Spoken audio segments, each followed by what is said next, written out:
Bueno, y aquí quiero introducir una anécdota que va más allá un poco de la información sobre el reseteo, pero que considero que es muy interesante para clarificar y para que ustedes también se ubiquen y entiendan, ¿no? Es una anécdota que me ha pasado en estos días que llevo confeccionando este programa.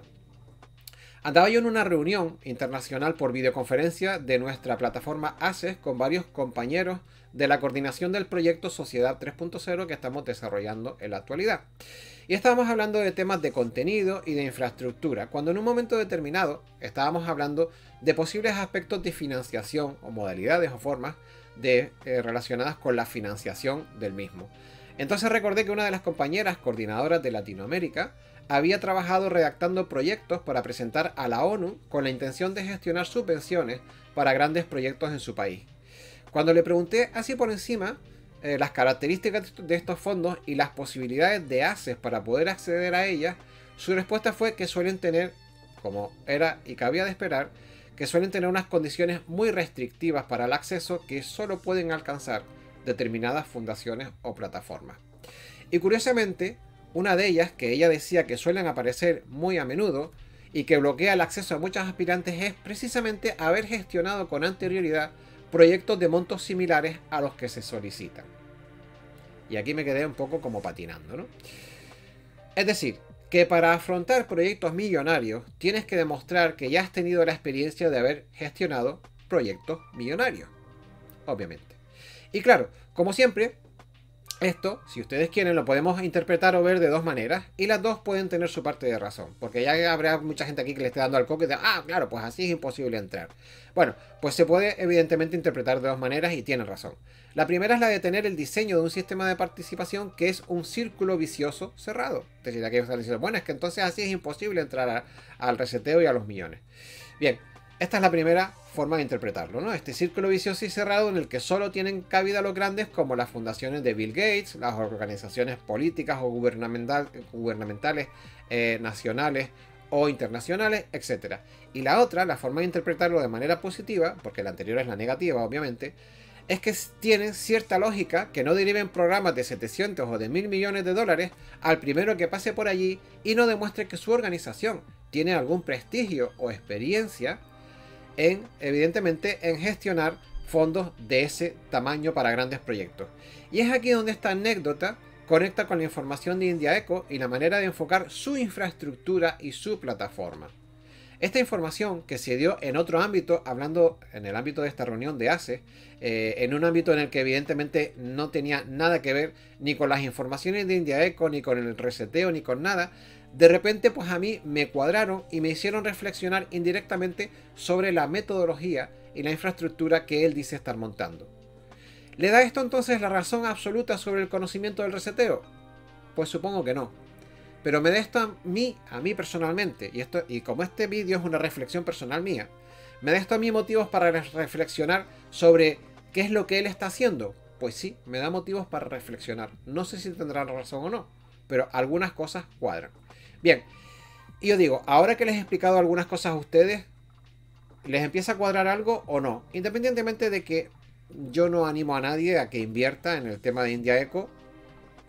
Y repito que no quiero que nadie entienda que todo este tramo ha sido un proceso de difusión y de corroboración o de afirmación o de confirmación o de consolidación de que yo les invite a que inviertas en ninguna plataforma. Tan solo estoy tratando, como dije antes, de ser descriptivo. A mí me da absolutamente igual en dónde inviertan ustedes, y de hecho este no es un canal que se dedique a la consejería o la asesoría financiera. También digo que se dijo repetidamente en el vídeo que no es imprescindible invertir para poder acceder a financiar a tu proyecto, porque van a haber vías alternativas para todo tipo de participaciones a muchos niveles, incluso probablemente con plataformas distintas a la de IndiaEco, desde Reno o desde otros bonistas que nos van a echar una mano en ACES que no tienen nada que ver con ninguna de esas dos plataformas. Bien, así que yo no tengo ningún interés en que nadie en concreto se gaste ni un duro en ningún sitio concreto. Allá cada uno con su voluntad y su criterio. Bueno, para ir cerrando el programa, ¿cuáles son mis conclusiones sobre el proceso? Es decir, voy a comentarles ahora un poco cuál es mi perspectiva. Bueno, lo primero que tengo que decir, olvidándonos ya de India Eco y de todo este tema, vamos a seguir tratando de temas del reseteo en sí, de lo que es el proceso y de lo que es todo el evento. ¿Cuáles son mis conclusiones? Bueno, pues lo primero que tengo que decir es que la mayoría de las personas que están implicadas en este proceso son personas que se toman este evento de manera muy seria. Si hay algo que está generalizado en el ADN de todas las comunidades de tenedores de activos con las que yo he tenido contacto, es la enorme solemnidad con la que se procede en todos los aspectos de participación y administrativos en los grupos de trabajo. La seña de identidad en general es la discreción, el anonimato y evidentemente la solemnidad del trabajo. Bien, una pregunta que me está haciendo mucha gente y que seguro que ustedes no se quieren ir sin saber, y es la famosa pregunta de cuándo se va a producir este evento. Una pregunta que todo el mundo quiere saber y que muy pocas personas pueden contestar, porque es complicado. Bien, el marco temporal del reseteo ha sido desde hace muchos años, y ya ustedes saben, el caballo de batalla que ha desanimado de manera continua a propios y extraños con respecto a este evento. Tanto que evidentemente ha convertido el proceso en algo cercano a un bulo que corre por los ambientes alternativos. Digo, cómo se lo están tomando al final después de avisar tantas veces que ya es y nunca termina de ejecutarse, ¿no? Las continuas alusiones, como ustedes saben, de blogs, de páginas web y grupos de WhatsApp sobre la inminencia del proceso durante años ha mermado evidentemente muchísimo la confianza del público sobre la veracidad de este evento que parece que nunca llega. Mi opinión sobre el marco temporal va a tener una lectura muy impopular para las personas que tienen la ilusión de que el proceso sea ya. No creo que el proceso se dé, señores, a corto plazo. Y les voy a explicar, les voy a dar mis motivos y les voy a explicar por qué creo que esto es así. Bien, como ya expresé o como ya expliqué, el proceso del reseteo es un cambio de tercio económico de proporciones globales considerables. Esto significa que ningún país del planeta quiere que esto se ejecute sin tener el posicionamiento adecuado en la parrilla de salida para cuando esto sea una realidad. Pero claro, el posicionamiento adecuado en este juego de finanzas internacionales y geopolítica, por desgracia, no significa estar a la par. A nadie le vale eso, sino que todos los países buscan tener una ventaja competitiva y estar un paso por delante del otro para poder tener un mejor posicionamiento de entrada, especialmente, evidentemente, las superpotencias. ¿Esto se traduce en qué? Pues obviamente se traduce en un continuo tiro y afloja sobre cambios de divisas en el mercado. ¿Para qué? Pues para debilitar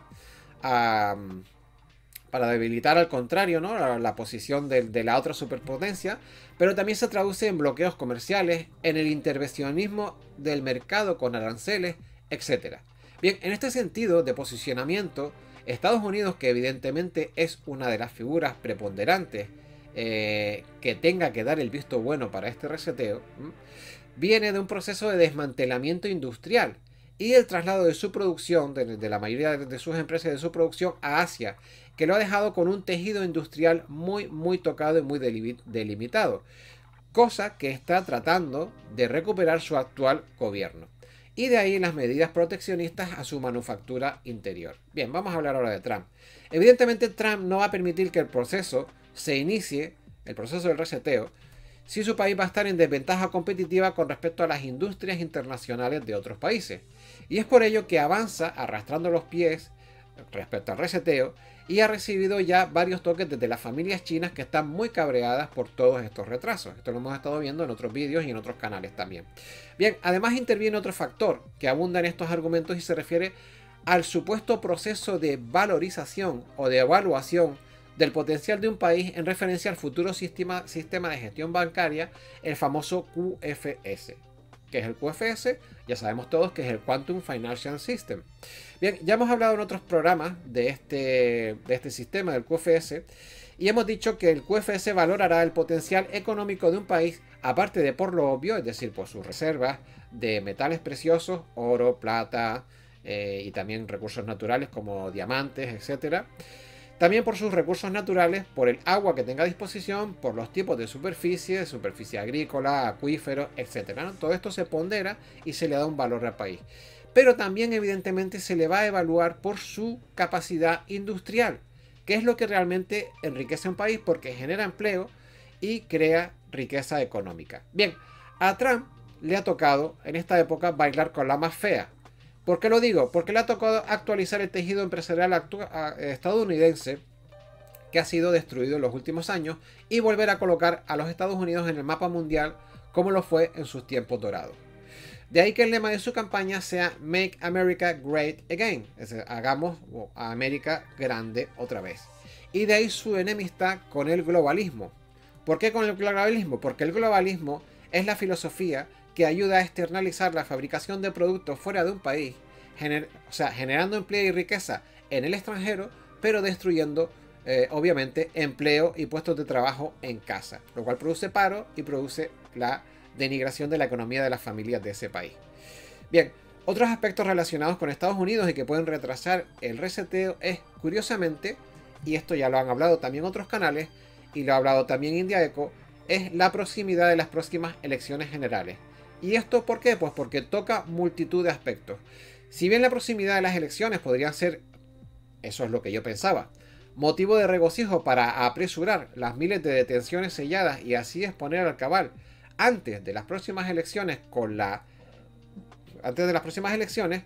la eliminación del señor J. Epstein y la desaparición de Q, que daba apuntes sobre la lucha contra el pantano, parece que se haya corrido un tupido velo sobre el proceso de limpieza y se haya aflojado un par de marchas sobre la presión en el proceso. Es decir, en teoría, yo pensaba que el hecho de que se fuera acercando la fecha de que comenzara un poco la campaña electoral y preelectoral iba a ser motivo para que se apretara el acelerador para hacer una limpieza del pantano y un drenaje del pantano. Sin embargo, precisamente esto es el argumento que parece ser que se utiliza para decir que Cuba haya desaparecido del mapa y para empezar a aflojar sobre el tema de las detenciones y la presión sobre determinados personajes corruptos.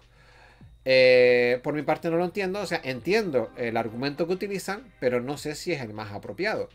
Bien, ¿por qué lo digo? Porque las razones oficiales aducidas en el tema de Q es que, como decía, es que se acerca la campaña electoral y no desean que determinadas actitudes puedan interpretarse, es decir, detenciones del cabal, etcétera, pueden interpretarse como intentos de manipular, esta es la razón, que puedan interpretarse como intentos de manipular el proceso electoral. Y aquí cada uno que interprete estas razones como quiera. Como digo, para mí son un poco chocantes, puesto que una limpia antes de ir a las elecciones evidentemente podría parecer un proceso razonable y positivo para aclarar el panorama. Además, la condición sine qua non para que se pudiera dar el proceso, como ya hemos hablado, y otro motivo más para el retraso, era terminar con la limpieza del cabal en gobiernos e instituciones. Si las elecciones frenan este proceso hasta el nuevo mandato, esto significa que una vez que se termine el proceso electoral y suponiendo que vuelva a ganar Trump, habría que poner otra vez la maquinaria en marcha y eso demoraría todavía un tiempo más. La maquinaria de las órdenes selladas, los juicios y las ejecuciones de los juicios, ¿no? Y encima, además, en lo alto de todo esto está el hecho del riesgo que se corre parando en seco este drenaje del pantano ante la premisa de quién pueda ganar las elecciones. Es decir, existe el riesgo de saber quién va a poder ganar las elecciones y si no se corre demasiado riesgo, dando oxígeno a los malos precisamente para que organicen sus candidaturas. Es decir, esto es lo que yo personalmente, por ejemplo, no entiendo. Pero supongo que doctores tiene la iglesia, salvo que pensemos mal. Si pensamos bien, supongo que la arreglarán por alguna razón. Si pensamos mal, no sabemos si es que al final esto es una especie de disidencia controlada y cuando esta disidencia está llegando a puntos demasiado insospechados, pues frenamos porque en realidad no nos queríamos cargarlos, no queríamos cargárnoslos a todos, sino a unos cuantas cabezas de turco para demostrar que hay una especie de cambio en el planeta, pero en realidad ¿lo hay o no lo hay? Bien, pues ahí está eso, ahí está la discriminación de cada uno. Bien, como decía en el último bloque, ya como lo prometido deuda, este último bloque tiene que ver con el ya famoso informador India Eco, del que me supongo todos ustedes tienen curiosidad por saber cuál es mi posicionamiento ante la información que divulga en este canal.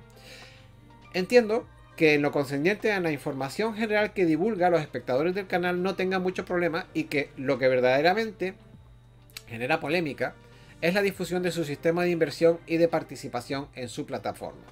Así que mi contestación a eso es aquella frase famosa que dice que quizás los árboles no nos dejan ver el bosque.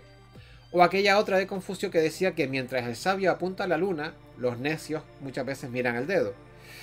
Y yo digo, señores, que no. Que lo importante no es si India Eco quiere o no quiere hacer negocios con el reseteo. Que puede ser importante o no. Que no se queden con lo superfluo. Que Lima Delta se ha cansado de decirlo en los vídeos, y yo también. Se ha cansado de decir que no es necesario hacer la inversión para acceder a los fondos. Que son opciones y niveles distintos. Que se está dando una cantidad ingente de información como para que se queden con la paja en lugar de con el grano. Señores, sean inteligentes. Que no se está sabiendo hacer una lectura del panorama y de los entresijos del reseteo. Que nos estamos quedando en el sensacionalismo de si la propuesta es una estafa o no. Y entonces yo pregunto, ¿eso es todo lo que vamos a sacar de 4 horas de entrevista? ¿En serio? ¿Eso es todo lo que podemos sacar de 4 horas de entrevista de información? ¿Ese es el nivel de discernimiento que hay? ¿No sabemos dejar de lado la información que nos interesa o que no nos interesa y leer entre líneas lo que está pasando? Y la pregunta de mucha gente, de manera un poco negativa, es que si la oferta de su negocio es buena o es real. Bueno, sinceramente no lo sé, porque no pertenezco a ese círculo de asociados. Yo no soy asociado de India Eco, ni he firmado ningún contrato con él, ni estoy en su plataforma de inversión. El consejo en inversiones no es objeto de este canal, pero este canal permite a sus interlocutores desarrollar los contenidos de sus intervenciones como deseen, incluso si eso supone explicar cómo se gana la vida o explicar cómo ellos ven determinados negocios. Igual que si otros invitados tuvieran, pues no lo sé, una clínica, por ejemplo, de medicina alternativa y quieren explicar en qué consisten sus terapias y cuánto cuesta cada sesión, o si viene un tallerista a hacer un programa, un coach, o un acompañante en bioneuroemoción, por ejemplo, y quieren dar los datos de cómo contactar, cómo pedir cita, agendar una terapia y cuánto cuesta la hora de terapia, por ejemplo. Eso lo estamos viendo en multitud de canales alternativos todos los días. Entrevistan a profesionales de diferentes ámbitos y no tienen ningún problema en publicitar eventos, congresos, charlas, terapias, consultas, precios, horarios, etc. ¿Que esto es distinto por el precio y el concepto y porque estamos hablando del reseteo? Bueno, sí, es cierto, es muy distinto. Pero reitero que a quien le rechine la oferta lo único que tiene que hacer es aprovechar el resto de la información y desechar el resto. A buen seguro será la mejor manera de no desperdiciar un programa de 4 horas con una cantidad brutal de información. Bueno, cierro aquí este capítulo. Bueno, señores, vamos ya llegando al final de este programa, que al igual de los tres anteriores también conlleva una buena cantidad de información que a buen seguro les dará para un par de horas de buena reflexión. Espero que la información y el análisis aquí volcado les permita tener una visión más amplia del proceso del reseteo. Como les dije al principio, esta visión es una interpretación personal mía con la información que he sido capaz de recopilar y no pretende tener la verdad absoluta sobre todos los procesos. Sobre todo teniendo en cuenta que en este año de interacciones las diferentes fuentes me han señalado diferentes orígenes para diferentes fondos de prosperidad. Hablamos que unos ponen los orígenes de los fondos en el FMI y en el Banco Mundial, otros los ponen en las cuentas infinitas de Filipinas, algo con un personaje o que tiene un rol bastante significativo, que es Tiburcio, por ejemplo. Otros ponen los orígenes de sus futura financiación de las plataformas directamente en las familias de los ancianos chinos, por ejemplo. Otros lo ponen en las cuentas de la Reina de Inglaterra, y si incluso hablamos de los fondos mixtos privados de los pueblos originarios del norte, los ponen en el Banco de Inglaterra, y últimamente incluso hay un giro hacia otros lados que de momento no estoy autorizado a comentar, pero que todo va evolucionando y va girando. Bien, probablemente la mayoría de ellos estén interconectados, es decir, al final probablemente la mayor parte de los orígenes que van a tener estos fondos de prosperidad, aunque aparentemente el origen sea distinto, probablemente van a estar regidos de una manera similar, y probablemente en el fondo estos orígenes estén todos interconectados, ¿no?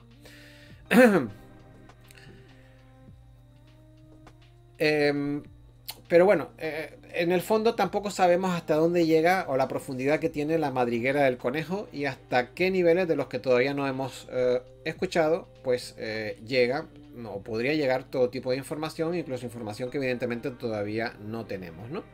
Así que a veces resulta complicado hacer las conexiones necesarias a todos estos niveles. Bien, en otro orden de cosas y como últimas perlas, quiero dejar algunas reflexiones sobre las que no profundizaré debido ya a la longitud de este programa que llevamos. Así que una vez explicado todo lo que sé sobre el proceso interno del reseteo, tenía previsto reflexionar sobre si, después de todo, es el proceso adecuado para que avance la humanidad hacia el nivel, hacia el siguiente nivel. Es decir, hasta ahora les he explicado todo, prácticamente toda la información que yo tengo a nivel interno, administrativo, organizacional, de infraestructura, de las diferentes plataformas que me he tropezado, ¿no? Y ahora voy a entrar un poco a filosofar sobre si realmente, al final, el proceso del reseteo es realmente lo que necesitamos para que el mundo evolucione, ¿no? Bien, pero solo diré que los visitantes del canal han comentado si no sería mejor, por ejemplo, encaminarnos hacia una sociedad holográfica, es decir, hacia una sociedad sin dinero, en lugar de volver a reproducir el mismo sistema, pero bajo el patrón oro. La respuesta sencilla sería decir, hombre, que bueno, pues que estamos en una transición, que lo vamos a ir haciendo poco a poco, que en realidad el dinero no es malo, es más bien lo que se hace con él, y depende del uso que se le dé, etc. Pero lo cierto es que el sistema siempre va a favorecer a quien tenga el manejo de la plata y a quien decida quién tiene acceso a ella. Bien, para poder evolucionar a una sociedad holográfica, además del nivel de conciencia adecuado, habría que tener la tecnología adecuada que nos permitiera replicar los objetos y los alimentos que necesitemos, puesto que si ya no habría dinero, pues no habría falta tiendas, ni negocios, ni una industria general de consumo. Es decir, tendríamos que tener acceso a esos famosos replicadores para poder vivir sin dinero, sin una herramienta que nos permita intercambiar un valor por otro, o por un bien o por un servicio, obviamente. Bien, supuestamente esta tecnología ya existiría y estaría siendo ocultada por los gobiernos, puesto que su puesta a disposición de la población civil, ¿qué implicaría? Pues implicaría la caída de los imperios comerciales y la caída de la esclavitud del trabajo. Pero dicho esto, y en esta misma línea ya se filtran a la sociedad civil, como hemos explicado en un vídeo del canal, que ya es posible fabricar en condiciones de laboratorio cualquier elemento de la tabla periódica y por tanto cualquier elemento relacionado con los metales preciosos, unos con más dificultad técnica y otros con menos. De la misma manera, en estos días nos sorprendía, o por lo menos a mí, la noticia añadida de que en las paredes de los colisionadores de partículas, no sé si ustedes lo han leído, ha salido hace no muchos días, como efecto residual de las operaciones científicas se creaban finas capas de oro que, de ser extraídas en ese colisionador en concreto, podrían sumar hasta 4 toneladas de oro de este preciado metal, obviamente obtenido en condiciones artificiales. Evidentemente, probablemente en un corto espacio de tiempo se estudiarán los procesos por los cuales se ha producido esta decantación y se tendrá la guía de este proceso y se verá la factibilidad de reproducirlo en las condiciones artificiales objetivas adecuadas. Bien, entonces, ¿a dónde nos conduce esta reflexión? A que si la tecnología de replicación ya existe y como mínimo en su defecto ya existen varias maneras o varias posibilidades de fabricar oro, ¿en dónde queda la consistencia y practicidad de respaldar a oro todo un sistema económico mundial de vuelta a este patrón, si cualquier país que lo desee puede fabricar el oro que quiera y así poder imprimir y respaldar la cantidad de moneda o de billetes que deseen? Es decir, básicamente puede programar cualquier país, o podría programar cualquier país, lo rico que quiera o que desee ser. Y si el supuesto valor de los metales preciosos es su escasez, o sea, viene dado obviamente por su escasez, entonces ya no tendría efectividad su uso. Y ya ni hablo si los tecnólogos de andar por casa o los inventores de andar por casa podrían tener acceso a la fórmula magistral. Al fin y al cabo, señores, los alquimistas desde hace siglos trabajaban en los sótanos de su casa y no tenían colisionadores de partículas para desarrollar sus trabajos. Así que, en fin, ahí dejo esta última reflexión ya relacionada con la filosofía y la posibilidad de si realmente, al final, después de todo, el reseteo es o no es la solución que aqueja a los males del planeta o la solución para ayudar en el desarrollo de la evolución de conciencia, ¿no? Si debemos seguir teniendo o no el dinero como moneda de cambio para servicios y productos. Bien, amigos, espero que el programa haya sido de su agrado. Hasta aquí la información y que esta información haya sido suficiente como para contestar algunas de las cuestiones que aún flotaban en el aire sobre este complejo proceso de renovación mundial financiera. Como les digo siempre, si les ha gustado el programa, no olviden suscribirse al canal y dar un like si creen que el contenido lo merece. Compartan esta información en sus redes sociales y a aquellas personas que crean que pueden tener interés en estos temas. Y por mi parte, nada más, y les emplazo a que activen la campanita de alertas del canal para que les lleguen los avisos de las próximas publicaciones.